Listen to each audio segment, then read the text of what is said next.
Now, there's one prominent feature of Budget 2018, that's the incentive to get more women in India's formal economy and keep them there. That is in line with the Modi government's stated position to do more for women empowerment.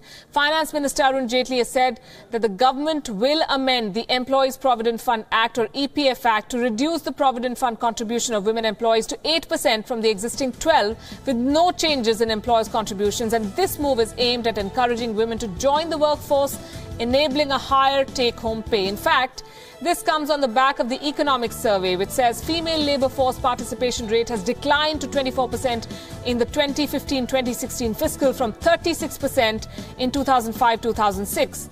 Additionally, there are a number of benefits for women below the poverty line. The finance minister has also announced 8 crore free gas connections for them under the Ujjwala Yojana and 4 crore electricity connections under the Saubhagya Yojana.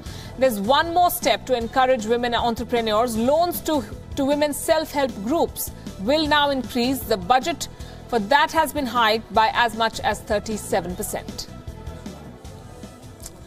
And we've been speaking to a cross-section of the society, business leaders, political leaders. We spoke to Kiran Mazumdar-Shaw, chairperson of WION earlier today. This is what she had to say about the budget. The 8% is definitely something that is expected to skew employment in favor of women. But let's see how effectively rolled out that is also.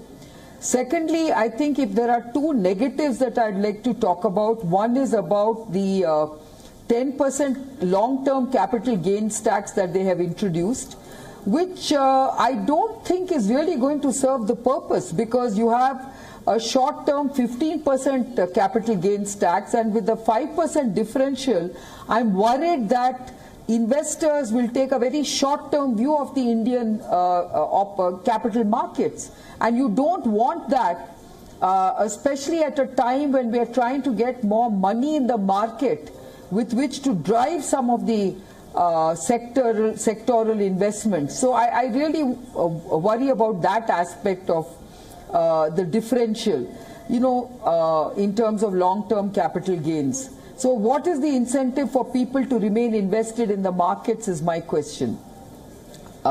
Secondly, I think although the MSME sector has benefited from the 25% corporate tax rate, I think there should have been something to incentivize larger corporates with a reduced corporate tax, because you can see globally there is a reduction in corporate taxation. And I think if we want to remain competitive and attract investments, it would have been good to have seen a reduction in corporate tax rates, even if it was just up to 30% levels.